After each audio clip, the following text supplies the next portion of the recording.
I'm Jake, 42M, the uncle of two nieces, Sadie, 14F, and Ellie, 11F. They're my sister Laura's, 39F, daughters. I've been a part of their lives since they were born, watching them grow from babies to the young girls they are today. Our family has always been close-knit. Laura and I grew up in a small town in Oregon, where everyone knew each other. Our parents, now retired, still live in the same house we grew up in. Laura and I both moved to Portland after college, wanting to stay close to our roots but also experience city life.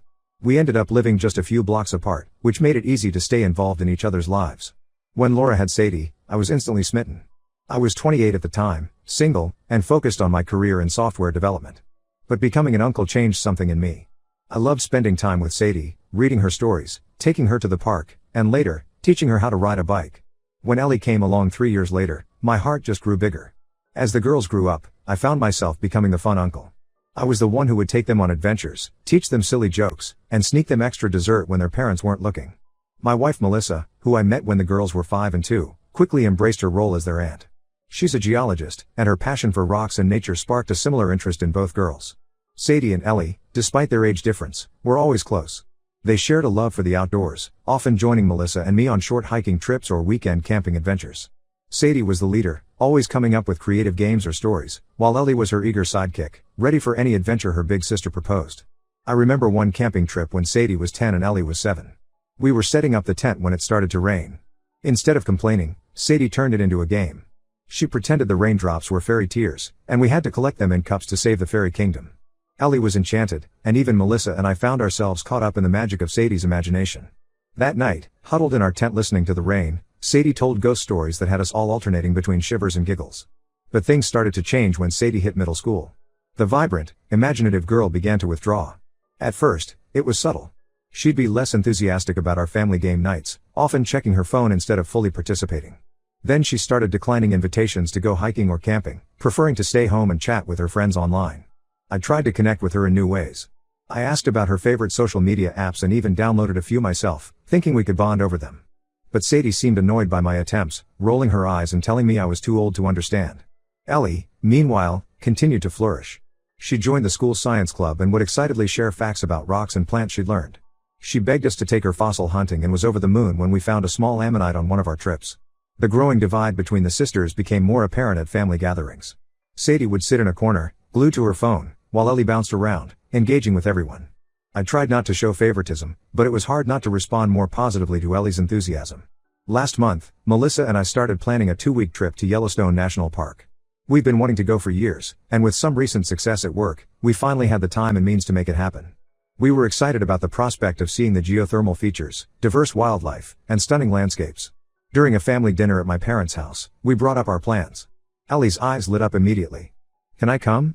Please, please, please," she begged. "I want to see Old Faithful and the colorful hot springs and maybe even a bear." From far away, of course. Sadie, who was sitting across the table, barely looked up from her phone. The only time she showed any interest was when she asked, "Do they have Wi-Fi in Yellowstone?" When we explained that Wi-Fi would be limited, especially when we were camping, Sadie scoffed and said, "Sounds boring." After discussing it with Melissa, we agreed that Ellie could join us if her parents approved.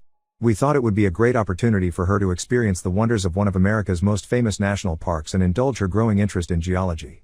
A few days later, I received an angry call from Laura. She accused me of playing favorites and deliberately excluding Sadie from the trip. I was taken aback and explained that we hadn't formally invited either of the girls. Ellie had asked to come along, and we agreed. I also pointed out that Sadie hadn't shown any interest in the trip and that her constant phone use wouldn't be compatible with the nature-focused vacation we had planned. Laura wasn't satisfied with my explanation. She insisted that I should have explicitly invited both girls, regardless of their interests. She even suggested that I was trying to punish Sadie for her recent behavior changes. "You used to have such a special bond with Sadie," Laura said, her voice thick with emotion. "Do you know how much it hurts her to see you connecting with Ellie while she feels left out?" I felt a pang of guilt at her words.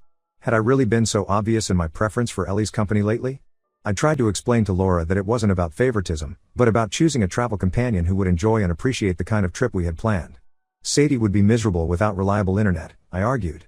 She'd complain the whole time and make the trip unpleasant for everyone. "You don't know that?" Laura countered. "Maybe this could be an opportunity for her to disconnect and rediscover her love for nature. But you're not even giving her the chance." The conversation ended with both of us frustrated and upset. Laura hung up after saying she was deeply disappointed in me, words that stung more than I cared to admit.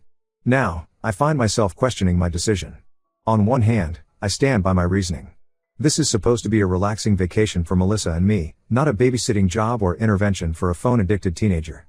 We specifically chose Yellowstone for its natural wonders and opportunities for outdoor activities, things Sadie has shown zero interest in lately. On the other hand, I can't help but wonder if I'm contributing to Sadie's withdrawal by not making more of an effort to include her.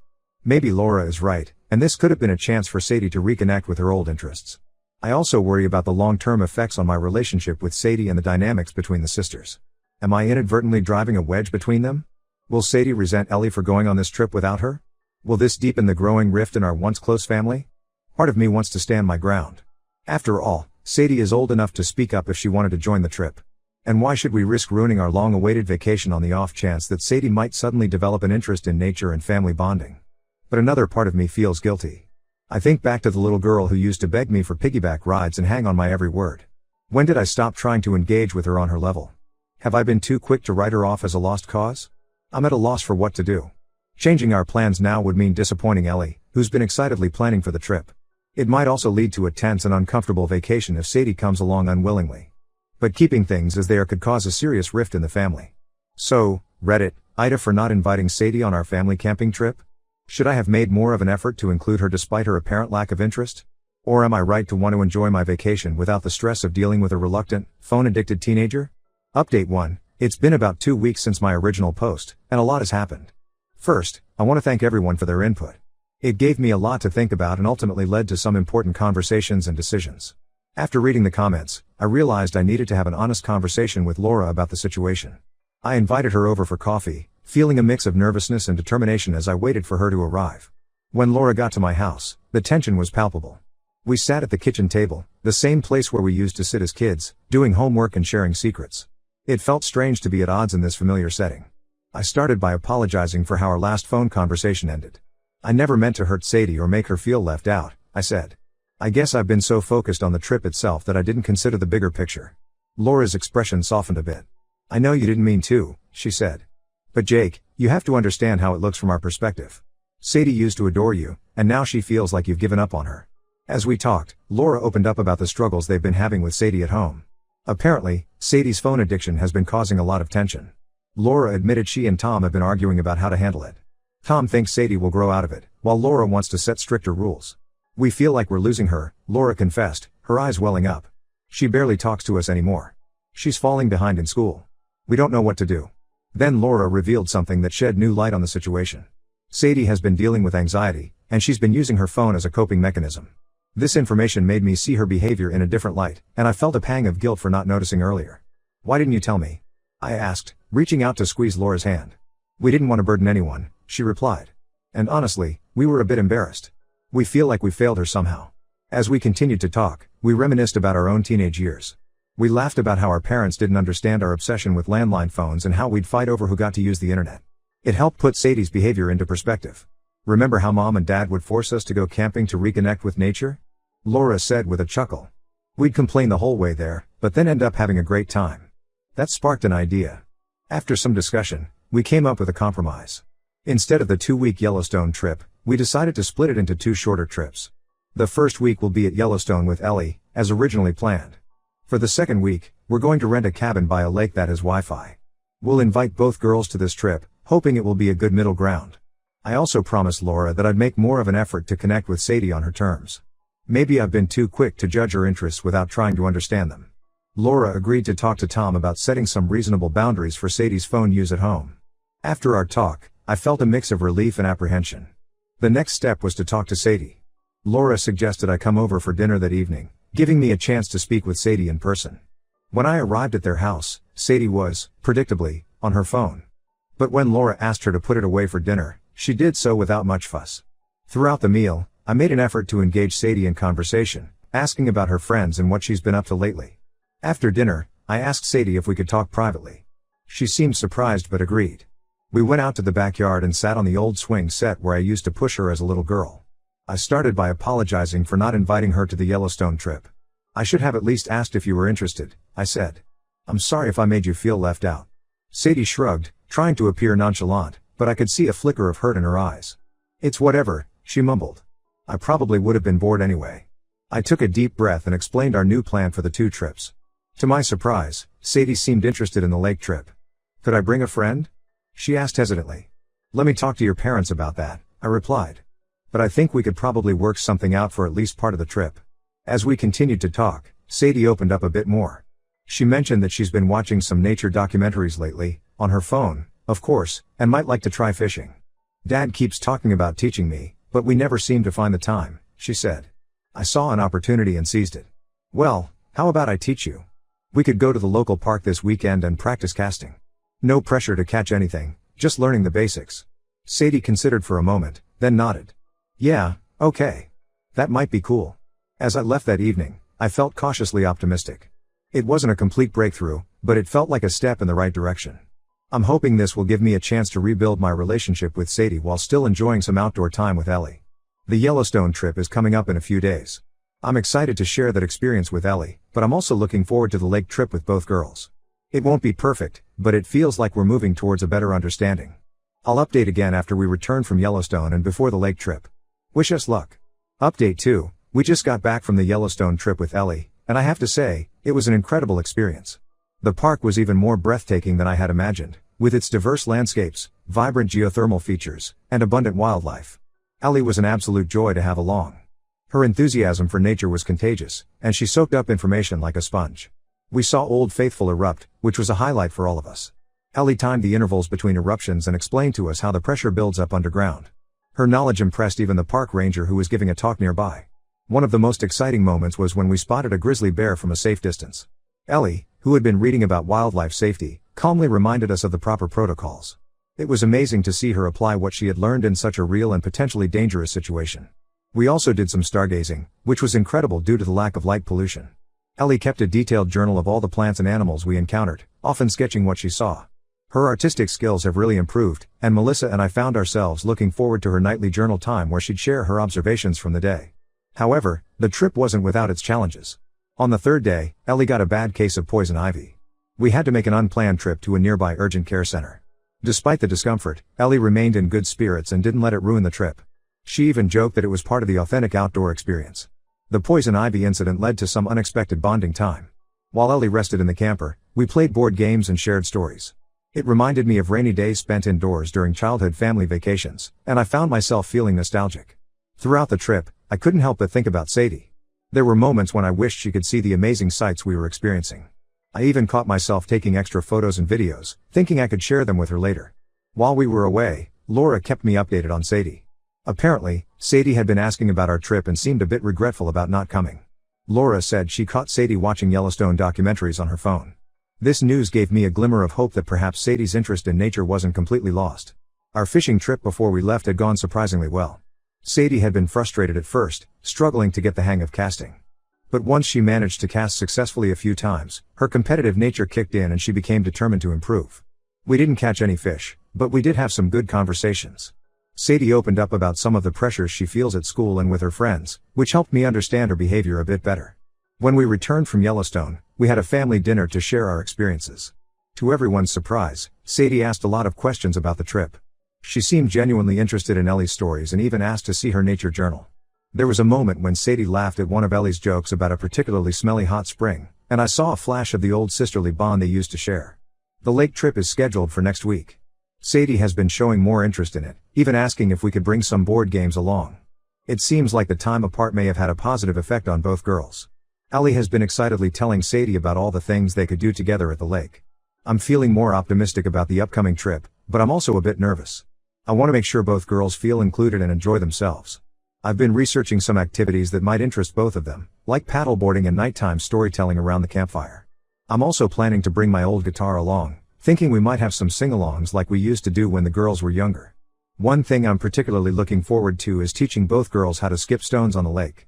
It's something my dad taught Laura and me when we were kids, and I have fond memories of competitions to see who could get the most skips. I'm hoping it might be a way to create a new shared experience for Sadie and Ellie. I've also decided to limit my own phone use during the trip.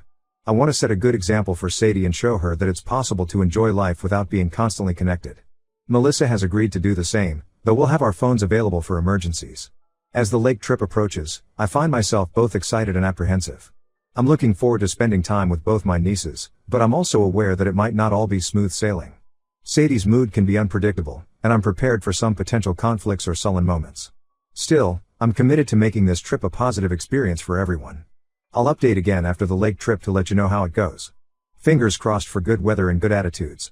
Update 3, we're back from the lake trip, and I have to say, it went better than I ever expected. Both Sadie and Ellie seemed to enjoy themselves, and we managed to find a good balance of activities that appealed to everyone. The first day was a bit rocky. Sadie was quieter than usual and spent a lot of time on her phone. But things took a turn when I suggested we try fishing from the dock. To my surprise, Sadie was the first one to grab a rod. She remembered the basics from our practice session and was determined to catch something. After about an hour of no bites, just as Sadie was starting to get frustrated, her line suddenly went taut. With some coaching from me and cheering from Ellie, Sadie reeled in a small bass. The look of pride and excitement on her face was priceless. She even asked Ellie to take a picture of her with the fish before we released it back into the lake. That seemed to break the ice. Sadie became more engaged in other activities after that. She tried kayaking for the first time and discovered she had a knack for it. We even had a race across the lake, with Sadie and Ellie in one kayak and Melissa and me in another.